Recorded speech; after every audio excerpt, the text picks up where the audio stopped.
Ada seseorang bekerja di tempat yang haram, jelas ini haram deh, dan dia akui ini haram, tapi dia nggak mau keluar.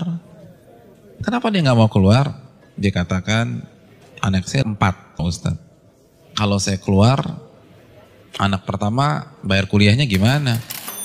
Anak kedua SMA-nya gimana? Harus bayar uang gedung.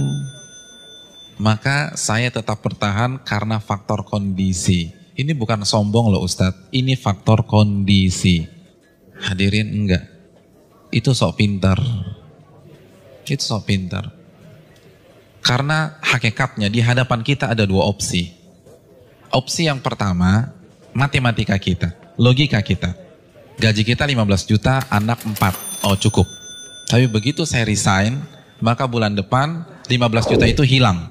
Maka nggak mungkin mencukupi 4 orang anak. Itu matematika kita. Tapi itu bukan satu-satunya opsi. Opsi yang kedua, Allah berfirman dalam surat At-Talaq ayat 2. Barang siapa yang bertakwa kepada Allah, maka Allah akan berikan solusi. Dan Allah akan berikan rizki dari arah yang tidak ia duga-duga. Namun karena kita merasa paling pintar, kita pilih opsi yang pertama. Karena kita lebih yakin dengan matematika kita daripada janji Allah Subhanahu wa Ta'ala. Bukankah itu sok pintar di hadapan Allah dan merasa cerdas di hadapan Allah Subhanahu wa Ta'ala? Inti dari semua kedurhakaan itu merasa pintar, bukan kondisi. Merasa diri besar, merasa diri kuat menahan azab Allah pada hari kiamat. Rekan-rekan yang dirahmati oleh Allah Subhanahu wa Ta'ala, ini masalah dari dulu. Karena iblis itu menggunakan teori ini. Kenapa iblis divonis kafir? Kenapa iblis divonis kekal di neraka? Karena ketika dia disuruh sujud, dia katakan apa? Enggak, ana khairun minhu, aku lebih baik daripada Adam. Engkau ciptakan aku dari api dan engkau ciptakan dia dari tanah. Saya ingin tanya, yang diserang dengan statement ini itu siapa rekan-rekan sekalian? Yang dibodoh-bodohi itu siapa? Allah, bukan Adam. Apa maksudnya? Ulama mengatakan maksudnya, ya Allah, engkau perintahkan aku sujud kepada Adam. Sedangkan dia dari tanah dan aku dari api. Ini perintah yang tidak masuk akal. Gitulah.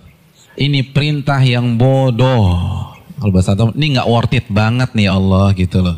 Makanya kan Allah langsung habisi dia. Aba wastakbara wa kana minal kafirin. Ini bukan hanya semata-mata sujud hadirin. Ini lebih besar dari itu. Nah begitu juga dengan orang yang banyak maksiat sekarang. Ya nggak mungkin lah ada orang mengatakan ngaku muslim gue lebih pintar dari Allah. Enggak lah. Tapi dengan cara dia membantah ayat Allah, menolak hadis Nabi, itu kan merasa pintar. Merasa pintar. Akhirnya dibantah, dijawab. Hadirin simpel aja, saya kasih 2 contoh dalam masalah ini. Asy-Syu'ara ayat 61 ini jelas. Ketika Allah perintahkan Nabi Musa untuk lari, untuk keluar dari Mesir. Lalu apa yang terjadi? Dan ketika kedua kelompok itu sudah saling melihat, Fir'aun sudah melihat Nabi Musa di hadapannya, dan Musa kalau menoleh sudah melihat Fir'aun. Innala mudrakun. Maka sebagian pengikut Nabi Musa itu mengatakan kita akan tertangkap. Kita akan tertangkap. Kenapa? Depan laut merah, belakang Fir'aun. Logika main, ketangkep. Matematika main, ketangkep. Lalu apa kata Nabi Musa? Qala kalla, bukan begitu. Inna ma'iya rabbi sayahdin. Sesungguhnya Allah bersamaku dan Allah akan memberikan petunjuk. Maka setelah Nabi Musa berbicara demikian, baru Allah wahyukan anidrib bi'asakal bahra fanfalaqa. Pukulkanlah tongkatmu ke permukaan laut, maka laut pun akan terbelah. Ada 2 sikap yang kontradiksi. Yang satu begitu melihat kondisi real di lapangan, langsung menggunakan akalnya. Kita ketangkep nih. Tapi Nabi Musa enggak. Beliau merasa bodoh di hadapan Allah. Maka beliau tidak menggunakan pemikirannya, tidak menggunakan logikanya, tidak menggunakan matematikanya. Nabi Musa lebih percaya dengan janji Allah, in tansurullah yansurkum. Jika kalian menolong agama Allah, Allah akan tolong kalian. Orang nggak akan bisa seperti ini kalau dia nggak merasa bodoh di hadapan Allah. Hadirin, saya ingin bertanya, pengikut Nabi Musa itu siapa sih? Bani Israel. Bani Israel itu bodoh atau pintar? Pintar. Dan Nabi Musa adalah anak bangsa Bani Israel yang tercerdas pada saat itu. Yang satu merasa bodoh, yang satu merasa pintar. Dan yang benar adalah yang merasa bodoh di hadapan Allah. Ternyata seluruh analisa, prediksi yang diucapkan oleh seluruh orang-orang yang mengatakan kita akan ketangkap salah semua. Bukankah itu pelajaran bagi kita? Bukan berarti kita nggak boleh menggunakan akal sehat, enggak. Tapi kalau sudah berhadapan dengan perintah yang jelas, larangan yang jelas, merasa bodohlah di hadapan Allah. Jangan kritik, nggak mungkin Ustadz, ini nggak make sense nih Ustadz, ini nggak dapat hitung-hitungannya. Tuh Anda baru lagi merasa pintar. Emangnya Allah nggak bisa mengkayakan Anda dari jalan-jalan yang Anda nggak duga? Contoh yang terakhir, jelas-jelas surat As-Saffat ayat 102. Perintah jelas, Allah perintahkan Nabi Ibrahim untuk menyembelih putranya. Lalu Nabi Ibrahim lakukan hal tersebut. Kita sudah bahas. Hadirin yang dirahmati oleh Allah Subhanahu wa taala. Nabi Ibrahim kenapa tetap menyembelih putranya? Karena merasa diri bodoh di hadapan Allah. Karena kalau pakai matematika dan logika, itu jelas sudah nggak boleh disembelih.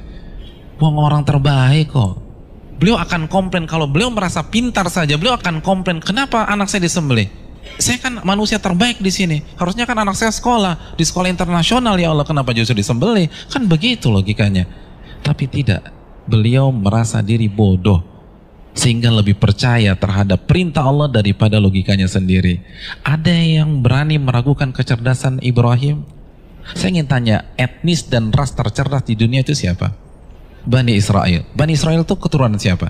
Nabi Ibrahim dari Ishak. Jadi ini bapaknya kecerdasan. Tapi ketika berhadapan dengan perintah yang tegas, larangan yang tegas, udah sami'na wa ta'na. Lalu kita yang gak cerdas-cerdas begini, berani debat Allah, berani mengatakan ini nggak benar, ini keliru, hitungan saya nggak dapat. Kalau begitu kita makan apa? Allahu Akbar. Janganlah kalian mati kecuali kalian menjadi seorang muslim, pribadi yang menyerah kepada Allah. Kita yang mengkrit hari terakhir hidup kita. Dari sekarang, hadirin sekalian, dari sekarang menyerahlah kepada Allah.